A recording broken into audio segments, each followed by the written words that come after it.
Hoy vamos a desarrollar el tema que corresponde a arte, cultura y paganismo. Voy a hacer la introducción con una cita de Miguel Delibes, que dice: las humanidades sufren cada día una nueva humillación. Lo que hoy consideramos como humanidades o arte no es sino la humillación de la belleza real y de lo que verdaderamente deberían ser las humanidades. En eso nos ayuda Buenaventura, conocido como San Buenaventura, cuando dice: contemplaba en las cosas bellas al bellísimo, es decir, a Dios, y siguiendo las huellas impresas en las criaturas, seguía a todas partes al amado. Lo que él decía es: en la belleza se contempla aquel que es el bellísimo, a Dios. Y siguiendo la belleza impresa en las criaturas, por todas partes el hombre debería ver la belleza de Dios. Pero les decía, las artes vienen sufriendo día a día una humillación mayor. Han dejado de ser el elemento que cultiva al ser humano, el elemento que ayuda al desarrollo moral, espiritual e intelectual, para convertirse en el lugar donde mayormente se refleja la decadencia de la sociedad. La decadencia de la sociedad se ha trasladado a la decadencia de las artes. Y uno pasa, por ejemplo, por exposiciones de arte, de pinturas y todo lo demás, que honestamente parecen ser garabatos de niños y no expresiones de un serio construir del arte. De tal manera que hoy se denomina arte a muchas cosas que son realmente la expresión de la decadencia moral y espiritual de la sociedad. La cultura siempre se ha asociado con la idea de el hombre ser pulido, de ser moldeado, de ser transformado. Al respecto, comenta Agustín Laje en el reciente libro que se llama La batalla cultural. La palabra cultura fue popularizada en el siglo XVIII como una propiedad de espíritus humanos elevados. En concreto, hacía referencia al depósito de conocimientos, gustos refinados y hábitos deseables que los hombres deberían esforzarse por adquirir. Y dice: y es que la cultura era al espíritu lo que la agricultura es a la tierra. Así lo sugiere su etimología. Colere, del latín, significa cultivar, dedicarse con esmero. De tal manera que la cultura debería ser la dedicación humana a su propio crecimiento y desarrollo, a desarrollarse con esmero y dedicación. El arte, entonces, debería ser la expresión o ese elemento que ayuda al hombre a que el hombre perfeccione su carácter y su vida. Una obra de arte realmente bien construida es el resultado, por lo menos, de una ingente paciencia para que un pintor logre desarrollar una obra a perfección. Requiere disciplina, requiere un orden, dedicación, esfuerzo, cosas que indirectamente contribuyen a formarlo en la vida.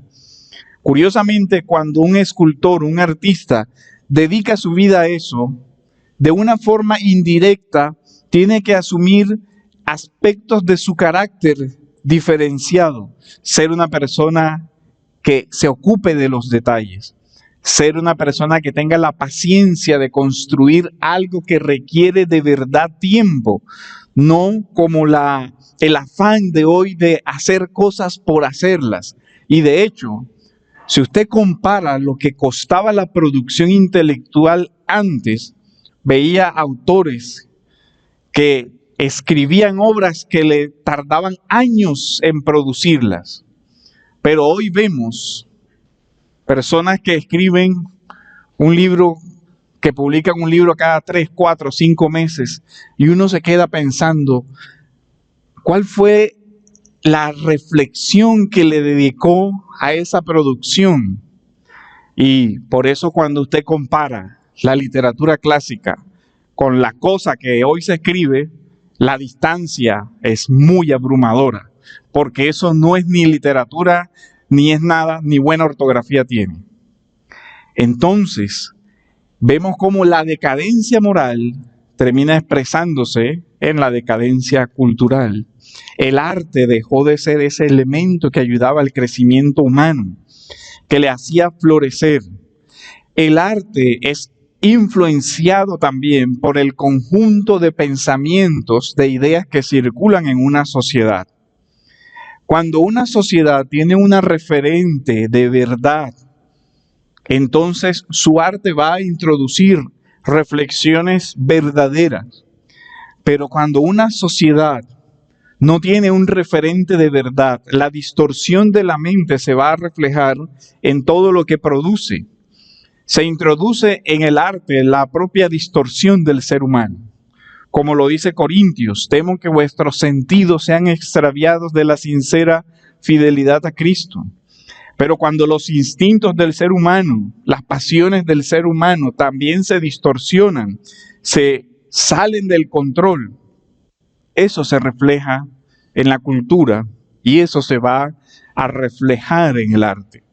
Cuando uno ve un hombre, un ser humano que tiene una vida interior profundamente desordenada, luego ve un cuadro a su imagen y semejanza, una cosa que es un desorden que no tiene ni pies ni cabeza, porque su vida refleja eso, no tiene ni él en su ser interior un orden, una estructura que va a plasmar lo que tiene dentro inevitablemente.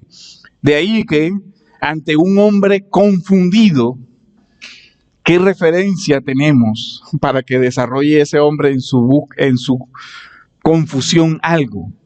Lo que estamos viendo en lo que hoy se denomina arte es precisamente la expresión del desorden moral, la confusión y búsqueda de sentido de estas personas, pero que no producen ningún buen fruto, porque terminan en convertirse en lo que la Escritura llama una sentencia, o lo que fue la sentencia del pecado: espinos y cardos te producirá.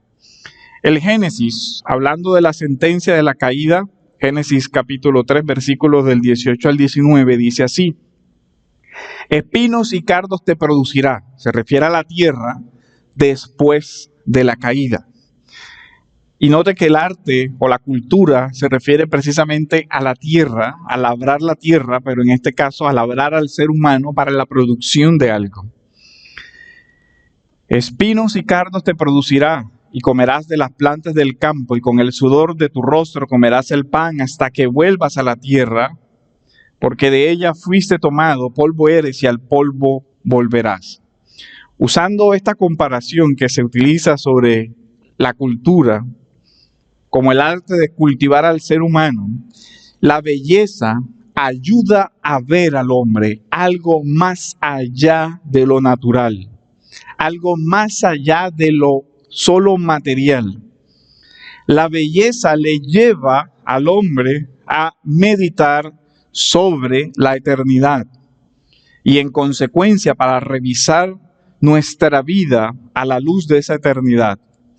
El arte y la cultura forman al ser humano o deforman al ser humano, una de dos alternativas.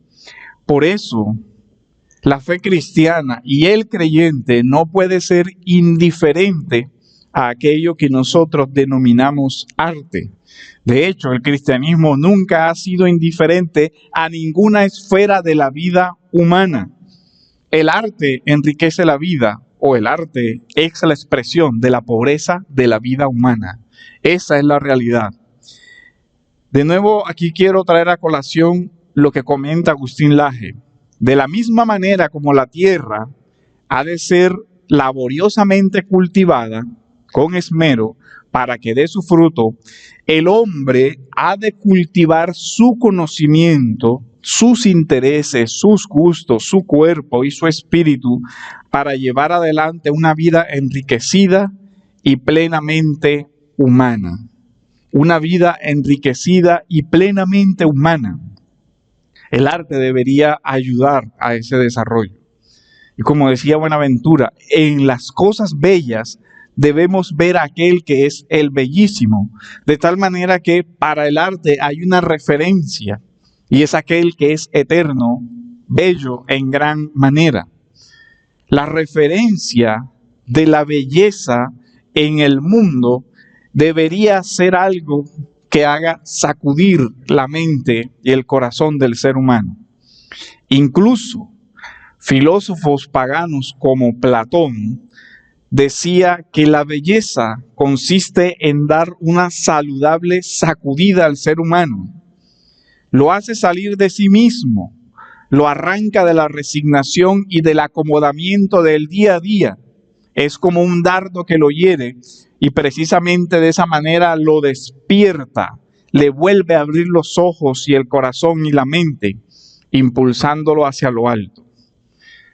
El arte, entonces, la belleza, cuando realmente se aprecia, se convierte para el hombre en un lugar de reflexión. No solo de pan vive el hombre, no solo somos polvo, cenizas, sino que hay una trascendencia.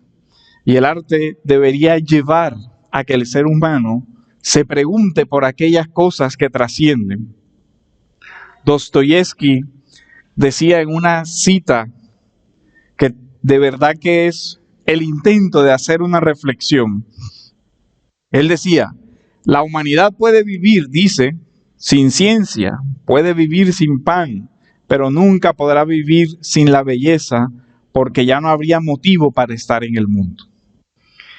Si bien es cierto, constituye una exageración en un sentido, en el sentido de que la humanidad no podría vivir sin los alimentos materiales o sin los elementos que le provee la ciencia, la intención de la cita de Dostoyevski es algo que se encuentra en los evangelios. No solo de pan vive el hombre, no solo de lo material, porque la vida del ser humano no consiste simplemente en la abundancia de los bienes que posee o en la ciencia que alcance a desarrollar. La verdadera pregunta que debe hacer el ser humano es: ¿y cuál es el sentido de esta vida que me ha sido concedida en este mundo? El sentido no puede ser una respuesta que provenga simplemente de un cientificismo como el que hoy se propone. Y él dice, puede vivir sin pan. El hombre puede vivir solo con las cosas elementales y esenciales para sostener su cuerpo, pero no puede vivir sin un sentido para esa vida. Ahí es donde está lo que puede aportar la belleza. Nunca podría vivir sin la belleza, porque ya no habría motivo para estar en el mundo. La expresión de Dostoyevski lleva a realmente que nosotros entendamos cómo el arte transfiere un mensaje y ese mensaje ayuda a la construcción de un sentido. El arte entonces tiene mucho que ver con la espiritualidad, tanto que cultiva el interior del hombre para bien o para mal. Y vemos también que la distorsión espiritual del hombre se refleja en el arte. Y eso lo veremos, por ejemplo, cuando en la segunda parte de esta exposición toquemos el tema del paganismo. Cómo la distorsión espiritual del hombre crea cosas realmente horrorosas. Ya lo describía Pablo en Romanos. Dice, dejaron de darle culto a Dios y comenzaron a honrar a reptiles y cosas semejantes. El hombre, que es la imagen y la semejanza de Dios, comenzó a arrodillarse a la baja creación y comenzó a construir esa baja creación como la mayor de sus artes, tanto que llevó incluso a la adoración de esos seres de naturaleza inferior. Aquel que debía ser el que ejerciera el dominio sobre la creación, terminó elevando la baja creación de tal manera que entendía que esa baja creación se convertía en algo que dominaba su propia vida, y entonces encontramos al ser humano adorando cosas que son inferiores a su dignidad. Eso es la triste expresión de cómo las malas ideas se traducen en consecuencias. Las ideas tienen consecuencias. Las ideas influyen en la cultura. Las ideas influyen en el arte. De ahí que el cambio de las ideas o la decadencia en el pensamiento termina expresándose en la decadencia en las artes. Un ejemplo, en el periodo de la Ilustración, en el periodo general de la humanidad, había una idea sobre el conocimiento, algo que se llamó el realismo epistemológico, que decía que el ser humano podía llegar a conocer la realidad, que el ser humano podría, por sus sentidos, conocer la verdad. De tal manera que el arte entonces, entendiendo esa realidad, ese principio de una verdad por correspondencia, influyó en las artes. Hay una belleza en la creación, una belleza que vamos a tratar de trasladar a una pintura. Y entonces se trataba de representar con la mayor fidelidad posible los paisajes, el realismo. El realismo epistemológico influenció el realismo en las artes, que se propugnara porque se pintaran las cosas como son en la realidad. Pero cuando se fue abandonando el realismo en la epistemología, es decir, el verdadero conocimiento de la realidad, se fue abandonando el realismo en el arte. Entonces ya no se trataba de pintar aquello que existe, sino de pintar aquello que yo me imagino que existe, aquellas cosas como yo las veo. Y comienza toda la distorsión. Ya no se pinta a la mujer en su belleza, sino a una cosa ahí toda extraña, sin forma, deforme, etcétera, etcétera. Y vemos cómo las ideas, que son las que marcan o construyen la cultura, se expresan en la forma como después se construye el arte. El ideal de la modernidad, que fue ese realismo, pintar con la mayor viveza posible el mundo real, casi que trasladar la vida de afuera a el cuadro o la pintura para que la persona tuviera la expresión de que esa pintura estaba viva o que correspondía a la realidad, se perdió. Y ahora lo que se representa es la visión subjetiva del ser humano. Y cuando uno ve esas obras, uno se pregunta, ¿qué tiene ese pobre hombre en su mente? Esa es la forma como él ve la realidad.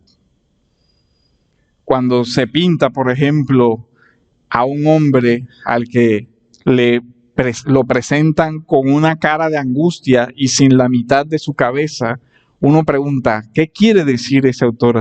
¿Qué ve él en el hombre?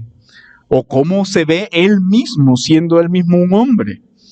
¿Cuál es la idea de humanidad que tiene él? ¿Cuál es la esperanza que tiene para esa humanidad? ¿Qué dice con esa representación? ¿Cuáles son las ideas que están detrás de todo eso? Aquí vemos entonces cómo la concepción sobre el ser humano, por ejemplo, la idea sobre el hombre, una antropología basada en las escrituras, puede hacer una gran diferencia en la forma como se aprecia el arte. Pero también la distorsión de las ideas, y aquí entramos al tema de la concepción digamos, religiosas y la relación entre el arte y el paganismo, que no vamos a desarrollar mucho porque el tema no nos daría, queremos revisar el famoso discurso de Pablo, el capítulo 17, y comentar algunas cosas desde el 16 al 24. Es un discurso que todos conocemos, por lo tanto voy a ir un poco rápido. Mientras Pablo esperaba en Atenas, su espíritu se enardecía dentro de él al contemplar la ciudad llena de ídolos. La ciudad llena de ídolos. Ídolos que por lo general se representaban en esculturas, altares. Luego lo llevan al Areópago, versículo 19, y le dicen: podemos saber qué es esta extraña enseñanza que proclamas, porque te oímos decir cosas extrañas. Queremos saber qué significan. Pues los atenienses y los extranjeros que vivían allí o que estaban de visita allí no pensaban sino en escuchar algo nuevo. Entonces Pablo en el Areópago, versículo 22, dice: varones atenienses, percibo que ustedes son muy religiosos. Y aquí hago una acotación. Por lo general, hay un cierto mito urbano con relación a que la filosofía griega introdujo el racionalismo en el sentido del rechazo a todas las ideas de lo sobrenatural. No, Grecia, por el contrario, era una sociedad profundamente religiosa. De hecho, Sócrates fue enjuiciado por ateo, porque en una de sus obras, que no quedó escrita, quedó el discurso de la defensa, él hablaba de que los planetas no eran divinidades, y lo enjuiciaron por eso, porque estaba corrompiendo a la juventud, enseñando contra las deidades. En general, Platón era un hombre muy religioso.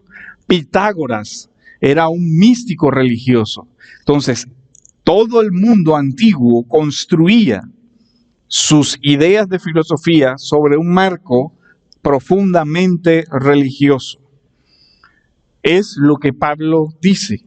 Observo que son muy religiosos en todo sentido, porque mientras pasaba y observaba los objetos de su adoración, y en los objetos se ven tanto los edificios, lo que construían, los altares, las esculturas, incluso las casas, tenían lo que se llamaba los dioses de la ciudad representados y los dioses de la familia representados. Cargaban, en el mundo romano se cargaba casi que con los dioses en el bolsillo. Creo que recuerdan la película Gladiador. En una de esas hay un diálogo interesante donde el protagonista saca su bolsita de ídolos, su familia, por lo general los dioses Lares y los dioses Manes, los dioses de la ciudad y los dioses de la familia, que son los antepasados a los que se les rendía culto, y los cargaban en pequeñas estatuillas. Y él le pregunta: ¿pero tú qué haces? No, ellos son, mi esposa me cuida desde el cielo. Y el otro le dice como que, bueno, se da un tema de la concepción sobre el más allá.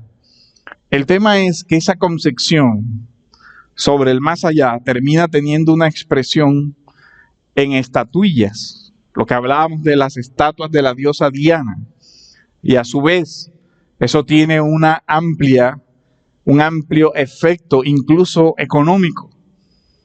El templo de la diosa Diana va a caer en descrédito. Nosotros vivimos de ese templo y de esas estatuillas. Entonces hay que detener el avance de estas ideas, porque estas ideas pueden llegar a tener consecuencias sobre la estructura de una sociedad. Es increíble que el razonamiento de los paganos sea muy acertado, y es increíble que el razonamiento de la iglesia no contempla eso. Los paganos sí entendieron, estas ideas van a tener consecuencia en la estructura social. Estas ideas van a tener consecuencias en la estructura moral. en nuestra idea de familia, y estas ideas van a tener consecuencias en el sistema económico que hasta hoy tenemos. Cultura. Todo eso es lo que constituye la cultura. Pero a veces los creyentes no ven la dimensión que el mensaje del reino de Dios tiene para conformar una cultura diferente. Y se reduce a muchas cosas con el tema de la indiferencia. Nótese que hay un aspecto colectivo aquí. La ciudad, la polis, está llena de ídolos. Y esos ídolos también tenían una gran influencia en cómo las personas veían la relación entre los ciudadanos, porque la cohesión social de la polis estaba en su culto. Por eso era tan importante que la persona no se apartara de los dioses de la ciudad, porque se podría considerar que ya no tenía motivos de lealtad con esa ciudad y esa persona podría convertirse en enemigo de las instituciones sociales. Por eso es que el cristianismo termina siendo perseguido. ¿Por qué? Porque ya decían, ellos no adoran a los dioses de la ciudad. Si hay una guerra, ¿de qué lado estarán ellos? Porque no sabemos si van a apoyar a la ciudad porque su compromiso no está con la lealtad de la ciudad. Vemos cómo Pablo ve eso, el paganismo, las creencias en la historia. Curiosamente, el culto, la adoración, ha sido una de las cosas que más ha influenciado en la historia del arte. ¿Por qué? Porque la mayoría de esculturas, edificios antiguos, son eminentemente de contenido religioso. El Partenón, las grandes edificaciones antiguas, en su mayoría eran lugares consagrados al culto a divinidades. Y en ellas se desarrollaba arquitectura, toda clase de artes para adornar esos lugares de culto. Eso vemos entonces cómo las ideas religiosas moldearon el mundo antiguo, tanto en Roma como en Grecia, y esas ideas fueron llevadas hasta la Edad Media. Dice que llevaron a Pablo al Areópago y él habla del Dios desconocido. Nosotros vemos cómo en el pensamiento clásico antiguo, entonces, en Roma, en Grecia, el paganismo moldeaba el arte. Eso pasa también a la Edad Media. Incluso en el Renacimiento vemos cómo se da la mezcla. En el Renacimiento es el renacer de la cultura clásica. Y la cultura clásica era una cultura pagana, o sea, construida sobre el paganismo. ¿Qué se dio entonces? Que se comenzó a mezclar las ideas cristianas y el arte que se hace en el Renacimiento con la mitología griega y romana. Un ejemplo de eso, Botticelli. Dice Jaramillo que Botticelli representa las ideas antiguas y las nuevas en pintura. Botticelli alcanzó un valor único en su tiempo por cuanto expresó la conjunción del mito clásico pagano aunado a la mística renacentista cristiana. Vemos entonces en cuadros donde se pinta el jardín del Edén y se introduce la diosa Venus. Botticelli comienza a hacer eso. Entonces vemos la mezcla y vemos que muchas personas no distinguen. De hecho, Jaramillo dice que Botticelli fue el primero que pintó a una Venus desnuda y al mismo tiempo se hizo portavoz del resurgimiento de la visión pagana de cuño neoplatónico. Estos eventos no son únicamente del renacentismo. Se ha preguntado por qué las catedrales medievales tienen esas gárgolas góticas. Uno dice, ¿qué pasó ahí? No concuerda el concepto de belleza propio del cristianismo con las imágenes, las gárgolas y los adornos externos que se encuentran en esas catedrales. Vemos todo el influjo de la mezcla y una gran cantidad de símbolos religiosos de orden pagano se encuentra en esas catedrales. Símbolos del dios Sol y una gran cantidad de cosas. Está el debate abierto sobre en qué medida influenció la masonería en la construcción de esas catedrales. Algunos dicen que los masones no tuvieron que ver, otros dicen que sí, porque refleja mucho de la imaginería de la masonería. Pero a eso está volviendo. Ahora, pasando muy rápido en el tiempo, llegamos a la Revolución Francesa. Curiosamente, volvemos al tema.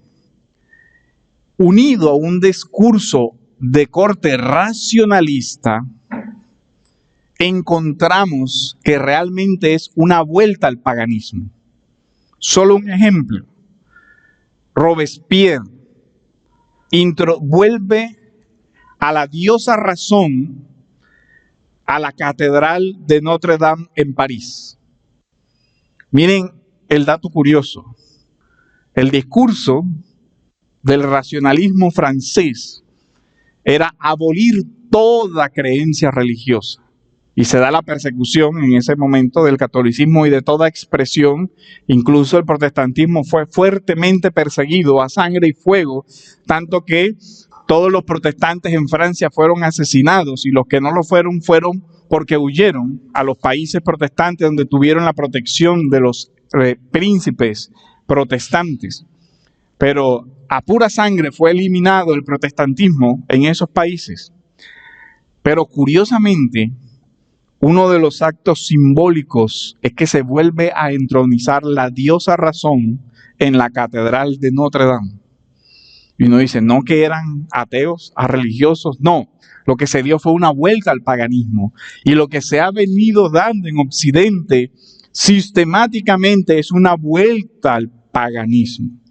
Fenómeno curioso, por un lado, se pregona la razón, pero por el otro, se vuelve a la expresión religiosa del paganismo.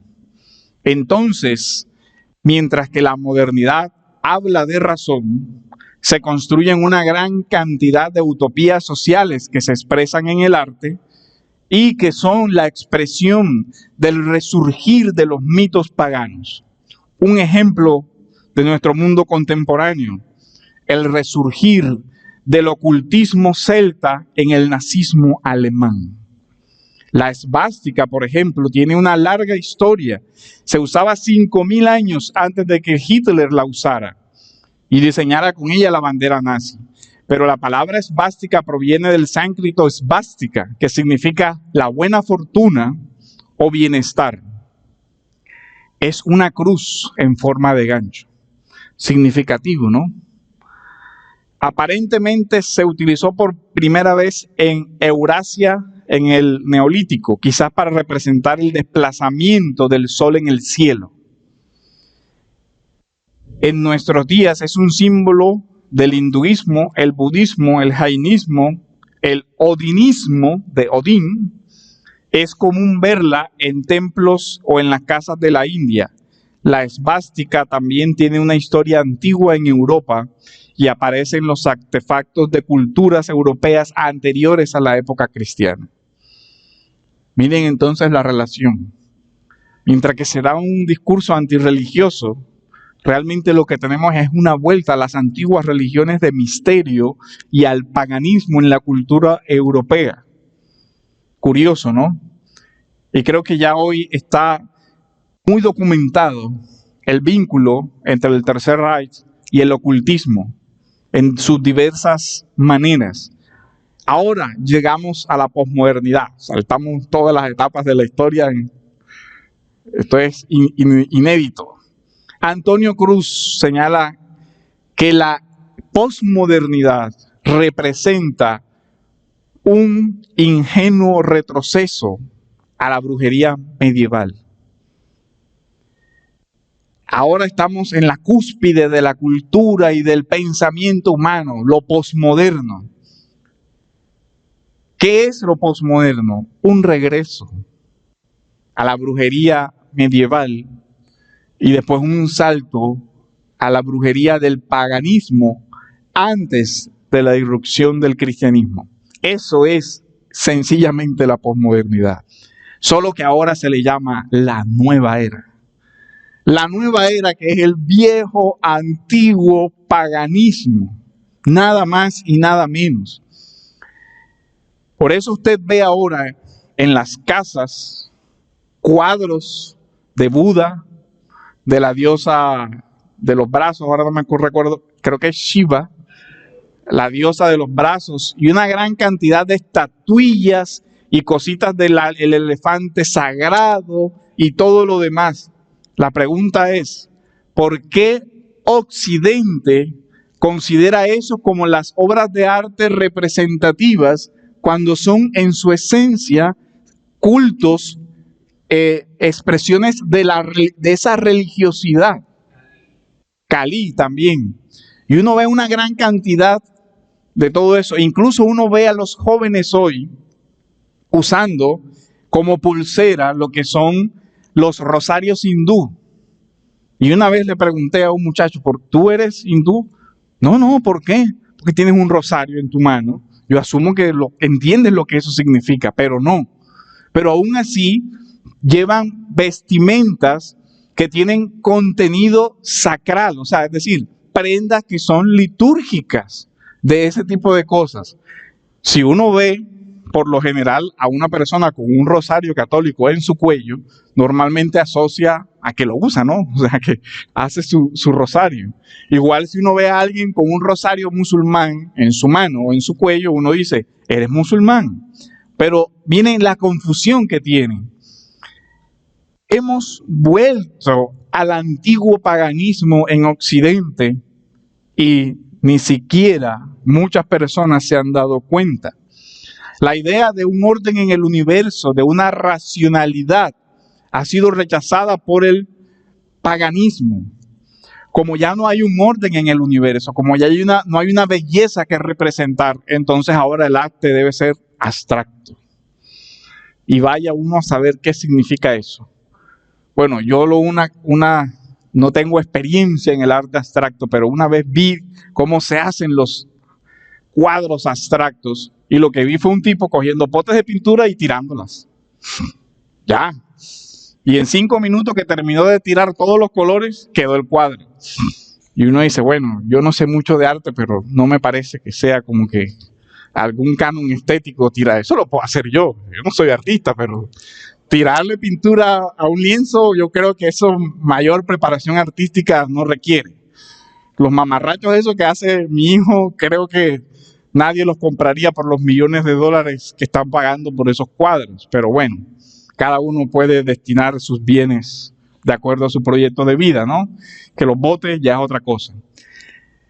¿Usted sabe cuál es la que se consideró la mayor obra de arte del siglo XX? No creo que todos lo puedan ver.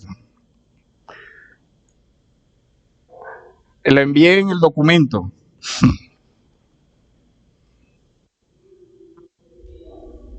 La obra de arte cumbre del siglo XX. Sí, es un orinal, para los que se preguntan. Eso es.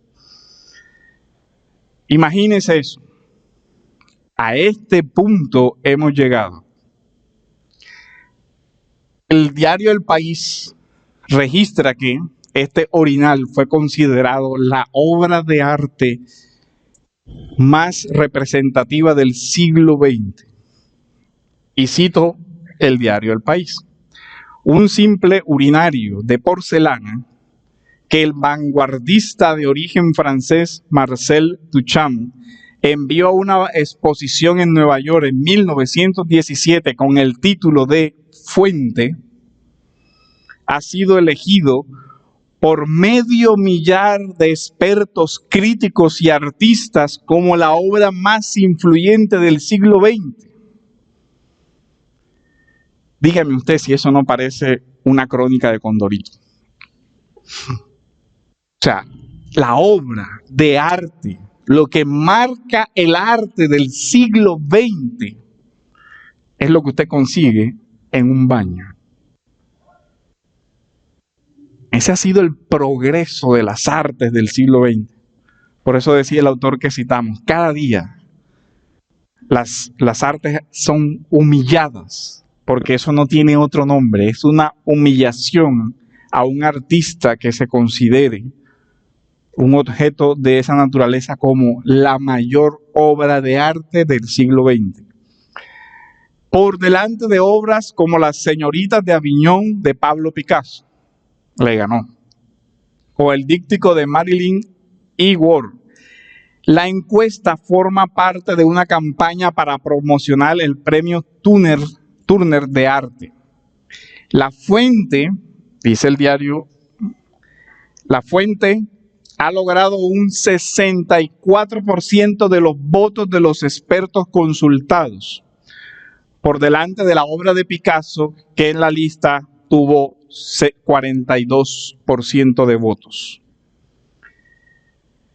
Y dice el diario, Duchamp inició una auténtica revolución en el mundo del arte al demostrar con su orinal que cualquier objeto podía considerarse una obra de arte con tal de que el artista la situara en el contexto adecuado, una galería o un museo, y lo declarara como tal. Mire lo que dice el mismo diario. ¿Qué se está diciendo? Una revolución, anote el término, un cambio. ¿Cuál era la idea? Demostrar que cualquier cosa puede ser arte. Cualquier cosa puede ser arte. Por eso aquí en Colombia ahora le llamamos a la invasión del culto religioso arte.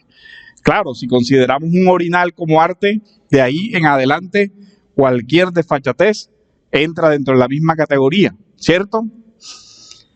Entonces, cualquier cosa puede ser arte. Uno se pregunta, ¿eso es un avance? ¿Eso es un desarrollo del arte? ¿Qué expresa eso sobre el ser humano? No podemos revisar toda la relación que existe entre la estética y la moral, pero algo que quiero que todos meditemos es, mucho del rechazo moral que nosotros hacemos, lo hacemos con categorías estéticas. Por ejemplo, cuando los niños ven algo que no les cuadra, la primera intuición que les viene a la mente es, eso se ve feo. Eso se ve feo. Ejemplo, cuando un niño ve a un hombre besando a otro hombre, dicen, eso se ve feo, papá. Eso se ve raro. El niño está expresando un juicio moral en categorías de belleza. Eso no se ve bonito. Eso se ve feo, eso se ve maluco. Hay algo en la constitución del ser humano que asocia la belleza a la bondad, al bien, y la fealdad al mal. Instintivamente, sin que usted le dé una clase de arte al niño ni le diga nada, le dice, eso es feo, maluco. Y está hablando de categorías morales. Y para terminar, vemos que eso tiene una razón. Pablo, cuando le habla a los romanos, les dice que hay cosas realmente grotescas que son la expresión de la oscuridad de la mente, cosas horrorosas que los hombres han convertido en adoración. En el capítulo 1 dice, pues aunque conocían a Dios, no lo honraron como a Dios ni le dieron gracias, sino que se hicieron vanos en sus razonamientos al punto de considerar un orinal la mayor obra de arte, y su necio corazón fue entenebrecido, profesando ser sabios. Curioso, ¿no? Sabios, una vuelta al ocultismo y al paganismo, se volvieron necios y cambiaron la gloria del Dios incorruptible por una imagen de hombre corruptible, de aves, de cuadrúpedos y de reptiles. Usted imagine una sociedad donde la mayor obra de arte son la representación de estos animales. ¿Qué expresa eso? es la expresión de la impureza del corazón, dice Pablo, por lo cual Dios los entregó a la lujuria en sus corazones. Y mucho de lo que hoy se considera arte no es más sino la distorsión moral, la lujuria, los bajos instintos del ser humano expresados públicamente, de modo que deshonraron entre sí sus cuerpos, otra cosa a la que le llaman arte, porque ellos cambiaron la verdad de Dios por la mentira y adoraron y sirvieron a la criatura en lugar del Creador, quien es bendito por los siglos. Amén.